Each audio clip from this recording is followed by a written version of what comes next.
آج کی اس ویڈیو میں شعبان کے چاند کو دیکھ کر سورہ کوثر کا ایک ایسا خوبصورت اور بابرکت وظیفہ آپ کو بتاؤں گا کہ اس وظیفے کو کرنے والے گھروں کا بچہ ارب پتی بن جائے گا انشاءاللہ تبارک و تعالی۔ پیارے دوستو، یہ بات سننے میں تو ہو سکتا ہے کہ آپ کو کافی عجیب لگ رہی ہو کہ گھر کا بچہ ارب پتی بن جائے گا، لیکن میں آپ کو بتا دوں کہ شعبان المعظم اسلامی سال کا وہ مہینہ ہے کہ جس کو ہمارے پیارے آقا جناب محمد رسول اللہ صلی اللہ علیہ وآلہ وسلم نے اپنا مہینہ قرار فرمایا ہے کہ شعبان میرا مہینہ ہے اور رمضان اللہ رب العزت کا مہینہ ہے۔ تو جو میری مائیں، بہنیں، بیٹیاں اور میرے بھائی پریشان حال ہیں، مصیبتوں، پریشانیوں اور دکھوں میں گھرے ہوئے ہیں، ان کے لیے خوشخبری ہے کہ ہمارے پیارے نبی کریم صلی اللہ علیہ وآلہ وسلم کا مہینہ آج شروع ہو رہا ہے۔ تو آج شعبان کا چاند نظر آتے ہی اور نبی کریم صلی اللہ علیہ وآلہ وسلم کا مہینہ شروع ہوتے ہی سورہ کوثر کا یہ عمل کرنے کی توفیق صرف اور صرف خوش قسمت لوگوں کو ہی ہوگی۔ پیارے دوستو، شعبان المعظم کا ماہ مبارک وہ اسلامی مہینہ ہے کہ جس میں انسان کی تقدیر کے فیصلے کیے جاتے ہیں، کیونکہ ماہ شعبان میں ہی رزق، دولت، نصیب، شادی، بیاہ اور انسان کے سال بھر کے تمام معاملات لکھے جاتے ہیں۔ تو یہ ایسا بابرکت مہینہ ہے کہ اگر آپ پیارے نبی صلی اللہ علیہ وآلہ وسلم کے اس بابرکت مہینے کا چاند دیکھتے ہی سورہ کوثر کو اس طریقے سے پڑھ لیتے ہیں جو اس ویڈیو میں بتایا جائے گا، تو انشاءاللہ آپ کا سویا ہوا نصیب بھی جاگ جائے گا۔ پیارے دوستو، بڑے بڑے لوگ سورہ کوثر کے اس وظیفے کی برکت سے کامیابیوں اور کامرانیوں کے منازل طے کرتے ہیں، کیونکہ سورہ کوثر ایسی مبارک سورہ ہے جو کہ انسان کے تمام مسائل کا حل ہے، اور یہ ایسی صورت ہے جو اللہ رب العزت نے اپنے پیارے محبوب کو تب تحفے میں پیش فرمائی جب کفار نبی کریم صلی اللہ علیہ وآلہ وسلم کو ابتر یعنی بے نسلہ کہتے تھے، تو اللہ رب العزت نے سورہ کوثر کا تحفہ دے کر گویا نبی کریم صلی اللہ علیہ وآلہ وسلم کو دوہری خوشخبری عنایت فرما دی، جن میں سے ایک تو یہ ہے کہ آپ کی نسل ہمیشہ آباد رہے گی، جبکہ آپ کا دشمن ہی بے نام و نشان رہے گا، اور ساتھ ہی یہ بھی فرما دیا کہ ہم نے آپ کو خیر کثیر عطا فرما دی ہے۔ سبحان اللہ۔ پیارے دوستو، ذرا سوچئے کہ اللہ رب العزت کے خیر کثیر کے پیغام کا عمل اس وقت کیا جائے جبکہ اللہ رب العزت انسان کا نصیب لکھنے کا ارادہ فرماتا ہو، تو ذرا سوچئے کہ اس کے برکت سے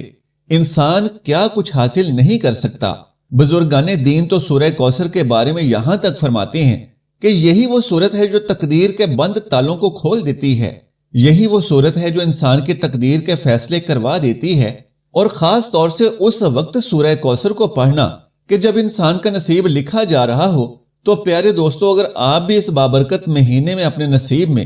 بے پناہ رزق لکھوانا چاہتے ہیں، اپنے نصیب میں اولاد کی خوشیاں لکھوانا چاہتے ہیں اور اپنی پسند کا نصیب لکھوانا چاہتے ہیں، تو آج شب ماہ شعبان کا چاند نظر آتے ہی یہ وظیفہ ضرور کر لینا، یعنی یہ مہینہ شروع ہوتے ہی آپ یہ وظیفہ ضرور پڑھ لینا۔ اگر کسی مجبوری کے تحت یہ وظیفہ چاند کے نمودار ہونے کے ساتھ ہی نہ کر سکیں تو پوری رات موجود ہے، رات کے کسی بھی پہر یہ وظیفہ کر سکتے ہیں۔ ہمارے اکابرین کے نزدیک سب سے بہتر عمل تو یہی ہے کہ چاند دیکھ کر ہی یہ عمل کیا جائے، لیکن بہرحال آپ اپنی کسی مجبوری کے سبب شعبان کے مہینے کی پہلی تاریخ میں شام تک یعنی مغرب کے وقت تک یہ وظیفہ کر سکتے ہیں۔ پیارے دوستو، میرے کہنے پر آج کی شب یا یکم شعبان المعظم نماز مغرب تک یہ وظیفہ زندگی میں بس ایک بار کر کے دیکھ لیجئے، انشاءاللہ آپ زندگی بھر مجھے دعائیں دیں گے۔ پیارے دوستو، آج کا یہ وظیفہ میری ان ماں بہنوں، بھائیوں اور بیٹیوں کے لیے ہے جو پریشان حال ہیں،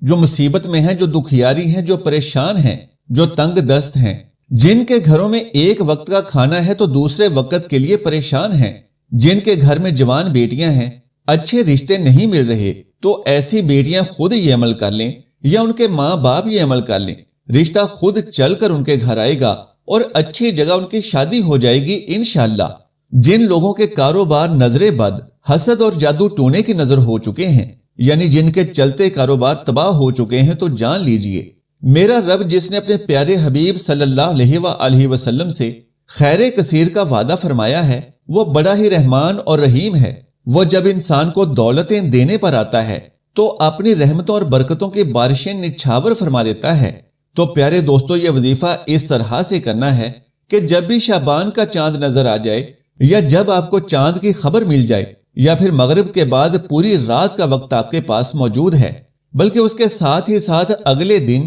یعنی یکم شعبان کا پورا دن بھی آپ کے پاس موجود ہے، یہ عمل لازمی کرنا ہے۔ اس عمل کے لیے سب سے پہلے وضو کر لیجئے، پھر جائے نماز پر خانہ کعبہ کی جانب رخ کر کے بیٹھ جائیں اور ایک مرتبہ درود شریف پڑھ لیں۔ صرف ایک مرتبہ درود شریف بھی کافی ہے، لیکن کوشش کریں کہ درود ابراہیمی پڑھا جائے۔ اگر کوئی مجبوری ہو تو کوئی سا مختصر درود پڑھ سکتے ہیں۔ پیارے دوستو، عمل کا طریقہ بتا رہا ہوں جو ہمارے اکابرین نے فرمایا ہے، ویسے ہی آپ کو بیان کروں گا، اور یہ ہمارا آزمودہ اور 100% گارنٹی والا عمل ہے، بارہا کا مجرب عمل ہے۔ پورے غور اور دھیان سے اس عمل کے بارے میں جان لیجئے تاکہ عمل کرتے وقت کوئی پریشانی اور الجھن نہ ہو۔ تو جان لیجئے کہ ایک بار درود ابراہیم پڑھ کر وظیفے کا آغاز کیجئے۔ درود شریف پڑھنے کے ساتھ ہی اپنی حاجت کا تصور ضرور کر لینا ہے۔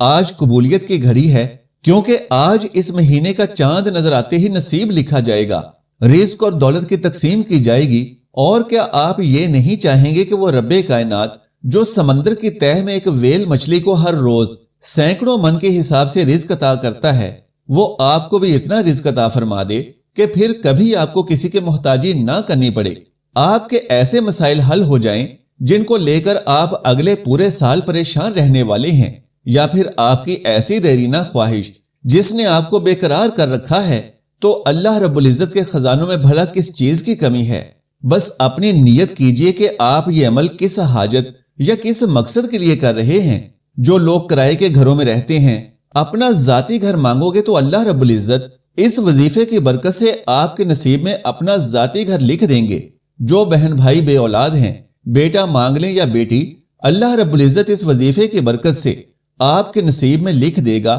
یعنی آپ مانگتے چلے جائیں اور میرا رب آپ کو دیتا چلا جائے گا، کیونکہ یہ نصیب کو لکھنے کی رات ہے، یہ انسانوں کی حاجتیں پوری کرنے کی رات ہے۔ تو پیارے دوستو، درود ابراہیمی پڑھنے کے بعد آپ نے فوری طور پر اعوذ باللہ من الشیطان الرجیم پڑھ لینا ہے، اور پھر ایک بار ہی بسم اللہ الرحمن الرحیم پڑھ کر اس بابرکت وظیفے کا آغاز کرنا ہے۔ تو بسم اللہ شریف پڑھنے کے بعد آپ اپنی آنکھوں کو بند کر لیں اور یوں گمان کر لیں کہ جیسے اس دنیا سے آپ کا تعلق ختم ہو چکا ہے، اور پورے دھیان اور توجہ سے آپ نے اللہ رب العزت کے 2 ناموں کا وظیفہ کرنا ہے، اور وہ 2 نام ہیں یا رزاق یا فتاح۔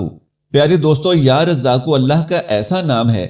کہ جس کی برکت سے اللہ رب العزت رزق کے 300 دروازوں کو اپنے بندے کے لیے کھول دیتا ہے۔ اور یاد رکھیں کہ یا فتاح ایسا نام ہے کہ جس کی قسم خود اللہ رب العزت نے کھائی اور فرمایا کہ جو کوئی میرے اس نام کو پڑھ کر مجھ سے مانگے تو میں اسے اس کی سوچ سے زیادہ عطا کروں گا۔ تو یاد رہے کہ دل میں کامل ایمان ہو کہ آج قبولیت کی گھڑی آ چکی ہے اور ہمارا رب جھولیاں بھر بھر کر عطا کر رہا ہے۔ تو آپ نے اللہ رب العزت کے یہ 2 نام صرف اور صرف 11 مرتبہ پڑھ لینے ہیں، یعنی آپ نے یوں کہا یا رزاق یا فتاح، تو یہ ایک بار ہو گیا، ایسے ہی 11 مرتبہ پڑھ لیں، اور یہ ذہن میں رکھیں کہ اللہ کے یہ 2 نام پڑھنے سے آپ کے گھر پر رزق اور رحمتوں کی بارش نازل ہو جائے گی انشاءاللہ تبارک و تعالی۔ تو اللہ کے یہ 2 نام پڑھنے کے بعد آپ نے سورہ کوثر کا وہ عمل کرنا ہے جو آپ کی زندگی کو بدلنے والا ہے۔ پیارے دوستو، ذہن میں رکھیں کہ یہی وہ عمل ہے جو آپ کو کروڑوں اربوں پتی بنا دے گا، آپ کی ہر مشکل ہر پریشانی کو آسان فرما دے گا، آپ کے لیے رزق، دولت، رحمت، برکت اور خوشحالیوں کے دروازے کھول دیے جائیں گے۔ تو پیارے دوستو، آپ نے سورہ کوثر کو 15 مرتبہ اس عمل کے دوران پڑھنا ہے۔ نہایت ہی مختصر سورہ مبارکہ ہے، اور صرف 5 منٹ میں آپ 15 مرتبہ سورہ کوثر کو پڑھ سکتے ہیں۔ بس خیال یہ رکھیں کہ جب یہ سورہ کوثر پڑھ رہے ہوں تو اس دوران اپنی حاجت اپنے دل اور دماغ میں رکھیں، اور یاد رکھیں کہ جو بھی اللہ پاک سے مانگیں گے وہ ضرور آپ کو مل جائے گا انشاءاللہ۔ پیارے دوستو، سورہ کوثر کو 15 مرتبہ پڑھنے کے بعد ایک چھوٹی سی قرآنی آیت ہے، حسبنا اللہ و نعم الوکیل۔ اس مختصر آیت مبارکہ کو آپ نے 11 مرتبہ پڑھنا ہے، اور اس کے بعد پھر سے 1 مرتبہ درود پاک پڑھ لیجئے، اور یہ آپ کا پورا عمل مکمل ہو جائے گا۔ یقین کیجئے کہ اگر 1 مرتبہ پورے خشوع و خضوع کے ساتھ شعبان کا چاند دیکھ کر یہ عمل کر لیں گے تو انشاءاللہ اس عمل کے ایسے ایسے فوائد حاصل کریں گے کہ آپ یہ عمل اپنے ہر بھائی بہن کو ضرور بتائیں گے۔ شعبان کا چاند دیکھنے کی گھڑی دراصل قبولیت کی گھڑی ہے، اور اس قبولیت کی گھڑی میں آپ چاہیں تو اپنی حاجات کی ایک لمبی لسٹ اپنے سامنے رکھ کر یہ عمل کریں، انشاءاللہ آپ کو آپ کی تمام حاجات پوری ہوتی ہوئی نظر آ جائیں گی۔ پھر سے سمجھ لیں کہ سب سے پہلے وضو کرنا ہے، پھر جائے نماز پر بیٹھ کر 1 مرتبہ، 3 مرتبہ، 5 مرتبہ یا 7 مرتبہ درود شریف پڑھ لیں۔ اس کے بعد اللہ کے 2 نام 11 بار پڑھنے ہیں، یا رزاقو یا فتاحو۔ اس کے بعد 15 مرتبہ سورہ کوثر اور پھر 11 مرتبہ آیت کریمہ حسبنا اللہ و نعم الوکیل پڑھ کر جتنی تعداد میں درود پاک شروع میں پڑھا اتنا ہی آخر میں پڑھیں۔ اس کے علاوہ بھی میں نے کچھ باتیں بتائیں، ان کو بھی ذہن میں رکھیں۔ تو اب کچھ میرے دوست یہ کہیں گے کہ آپ نے اس مختصر وظیفے کو بتانے میں اتنا وقت لگایا، تو میں یہ کہتا ہوں کہ یہ وظیفہ ایسا مجرب اور بابرکت وظیفہ ہے کہ میں گھنٹوں لگا کر بھی اس وظیفے کی برکتیں آپ کو گنوا نہیں سکتا۔ بس ایک کوشش کی ہے کہ اس وظیفے کی فضیلت اور برکت جاننے کے بعد آپ کے دل میں اس عمل کو کرنے کی خواہش پیدا ہو اور پھر آپ اس کی برکتیں اپنی آنکھوں سے ملاحظہ کر سکیں۔ اللہ رب العزت سے دعا ہے کہ نیکی کی بات کو سننے، سمجھنے اور اس پر عمل کرنے کی طاقت و توفیق مرحمت فرمائے۔ میرا سنانا اور آپ کا سننا اپنی بارگاہ میں قبول و منظور فرمائے، آمین یا رب العالمین۔ پیارے دوستو، اس مختصر اور شاندار عمل کو اپنے تمام بہن بھائیوں کے ساتھ ضرور شیئر کر دیں تاکہ آپ کی وجہ سے کوئی اور بھی اس کی برکات سے فیض مند ہو سکے۔ میرے چینل کو سبسکرائب کر لیں تاکہ مزید ویڈیوز آپ تک لگاتار پہنچ سکیں۔ جزاک اللہ خیرن کثیرا۔ اللہ ہم سب کا حامی و ناصر ہو۔